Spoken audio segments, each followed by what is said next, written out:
Hello' everyone, মোৰ mini ব্লগলৈ আপোনালোক সকলোকে স্বাগতম জনাইছোঁ। গাইছ, ৰাতিপুৱা আমি জলপান লৈ লৈছোঁ। মই লৈছোঁ জলপান। চুগু একচুৱেলি ৰুটি খাই আছে।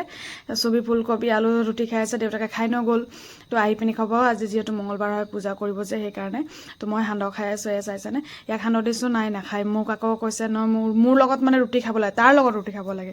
মই আকৌ ৰুটি খাব নোৱাৰোঁ, তো সেইকাৰণে মই খোৱা নাই।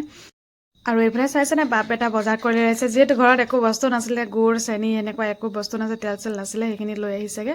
আৰু ই নিজৰ মন পচন্দৰ ফটকা লৈ আহিছে। আমাৰ মন বেয়া লাগিলেও বা আমি নকৰিলেও ল'ৰাৰ সন্তান সুখৰ কাৰণে বা সিহঁতৰ মনটো সান্তনাৰ কাৰণে কৰিবই লাগিব। সি নিজৰ মন পচন্দৰ দোকানত গৈছে আৰু নিজৰ মন পচন্দমতে বস্তু উঠাইছে। এতিয়া বুজি পোৱা হৈছে অকণমান এইবিলাক ফূৰ্তি ফাৰ্তাবিলাকতো, সেইকাৰণে মনত দুখ দিবলৈ মন যোৱা নাই। সেইকাৰণে কিন্তু ফটকা অনা নাই, ফটকা ক'লে এইটো শ্বৰ্টটো কি 12 শ্বৰ্ট বুলি কয়, এইটোকে অকল আনিছে।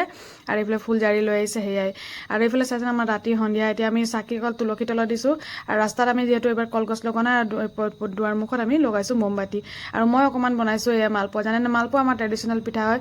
কাৰণ আমাৰ চহৰাই পৰৱ দেৱালীত আমাৰ এই মালপোৱা চবৰ প্ৰত্যেকটো আদিবাসী চাহ জনজাতি ঘৰত আপুনি পাবই এই পিঠা এইবিধ আমাৰ বনাই। তাৰপিছত আমি গুচি আহিলোঁ ওচৰ খুৰী ঘৰলৈ। তো আজি মিনি ব্লগটো চাই আপোনালোকে কেনে পালে নিশ্চয় জনাব। ভাল লাগে like comment share and subscribe কৰিবলৈ নাপাহৰিব। চুগু যিহেতু তাৰ ককা আইতাক বহুত মৰম কৰে, সেইকাৰণে লৈ আহিছে সিহঁতৰ লগত ফটকা ফুটাম বোলে, দাদুকো নিদিম বুলি। আজিলৈ আহোঁ, বাই।